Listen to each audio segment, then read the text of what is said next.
ভয়াবহ আগুনে পুড়ে ছাই নামখানার মৌসুমী দ্বীপের টুরিস্ট কটেজ। জানা গিয়েছে দক্ষিণ 24 পরগনার মৌসুমী দ্বীপের একটি টুরিস্ট কটেজে ভয়াবহ আগুন লাগে। একটি কটেজে হঠাৎ আগুন দেখতে পান স্থানীয়রা। কিছুক্ষণের মধ্যে আগুন ছড়িয়ে যায় গোটা কটেজে। গ্যাস সিলিন্ডার পেটে বিস্ফোরণের জেরেই এই অগ্নিকাণ্ড বলে জানা গিয়েছে। স্থানীয়রা আগুন নেভানোর চেষ্টা করলেও কোনো লাভ হয়নি। মুহূর্তের মধ্যেই গোটা কটেজটি আগুনে ভস্মীভূত হয়ে যায়।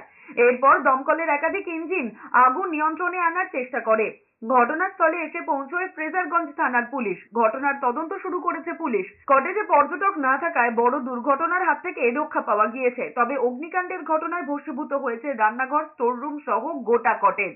5টা থেকে 6টার ভেতর এই টাইমটাতে হয়তো আগুনটা, কারণ আমি লোকাল আওয়াজে আমার ঘুম ভেঙে গেছে যে আগুন ধরে গেছে।